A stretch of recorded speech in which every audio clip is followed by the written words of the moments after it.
Hey Joe, this is Joel. It's sure good to see you yesterday there, man.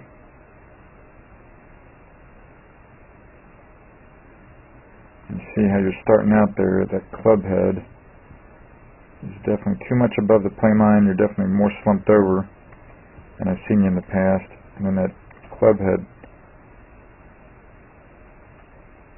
is definitely too much above the plane line there, man. So you're catching it not very solidly. Down there, see, it's through the middle of your torso, and we don't want that. And then from this face-on angle,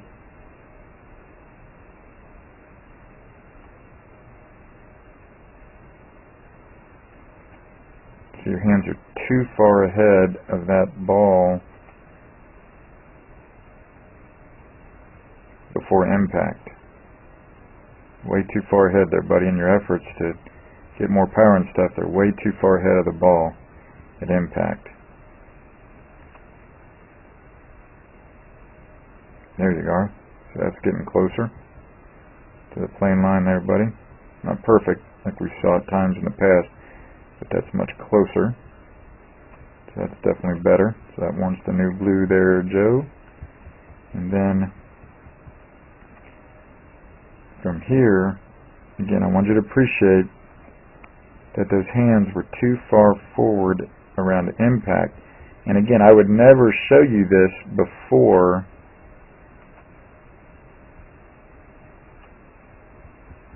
you working on this, and in fact I didn't show you that yesterday. See how his hands at that point are about the same place relative to the shaft and the ball as yours, okay? But then the next frame is super important, buddy. See, your hands are about the same place as his, but his shaft is straight down toward the ground and yours is still angled back because you're not good enough yet there, man. You haven't hit as many balls as he has. You're not good enough to square that face up when you have that much lag that late deep into your downswing. Look at that. See, his shaft is downward just after impact, and your shaft is still angled back quite a bit, coming into it with the heel, not able to get the ball airborne at all. Joe, but then on the next one, look how much better it looked. Right there, buddy. See, now your shaft is straight down because you're trying to turn your hands over earlier, and sure enough, you pulled it off. That shaft is straight down at that point, just like we're seeing with Ernie Els over there, which again now is much different than what we saw on the swing before. Right there. The shaft is angled back too much, and those balls are going way off to the right, or you're topping them. Much better right there. And then remember, we saw a difference here. The way your right hand's covering over your left, instead of your left hand glove still being visible. Too much so at that point in the impact area there, Joe. And your head's up better on the left too.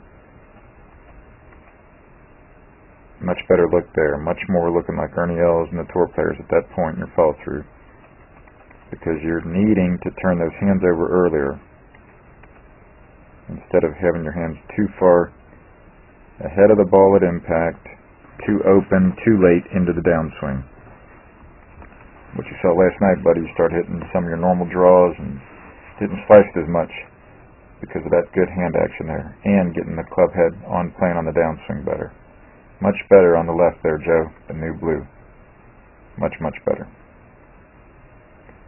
This is Joel Suggs. I sure enjoyed meeting you down at the Cincinnati Golf Show this weekend and showing you your swing on the 2D equipment that I have. And so I want to take about 2 or 3 minutes to just show you around Meadowlink. This is the studio I use in the winter for all my students. You see there's the down-the-line camera angle for our 2D equipment.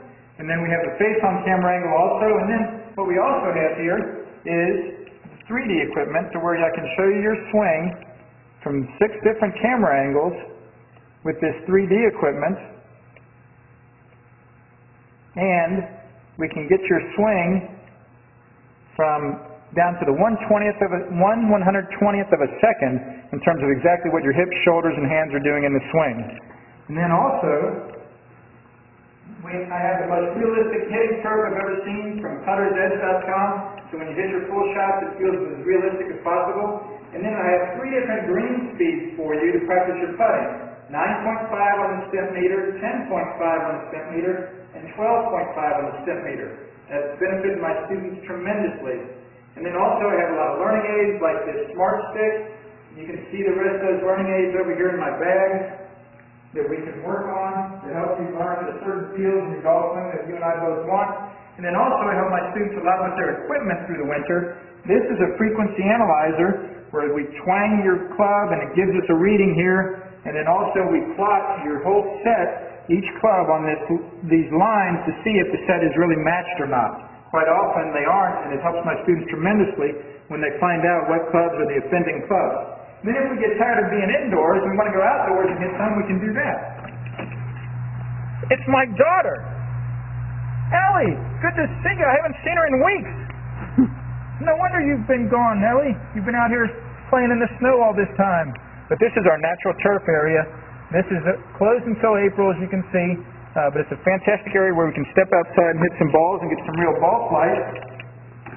Or, if we get pretty satisfied that things are looking better on the video here, and we're kind of cooped up inside and want to go outside, we can step on out and hit balls and see real ball flight for about 5 or 10 or 15 minutes, however long you and I can stand the cold, out into the air, and we see them land at these different flags. I have a yardage book for this driving range. It's the first one I've ever seen in my life where we know exactly what it is for the front, back, and middle of each green.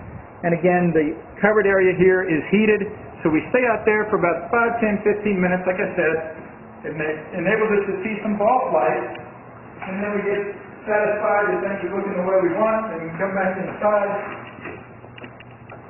take off our coat, and look again at the video equipment to see how your swing's looking, to make sure that you understand it.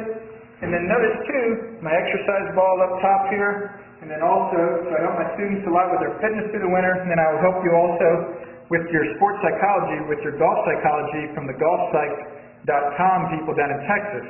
That's helped my students tremendously a lot over the years too. So again, I sure enjoyed meeting you down at the Cincinnati Golf Show this weekend. I look forward to seeing you again out here this summer at Meadowlinks, or even right now in the winter. I have a lot of people that work on their games with me right through the winter. Check out more information about the things I do to help you at joelsuggs.com. Take care.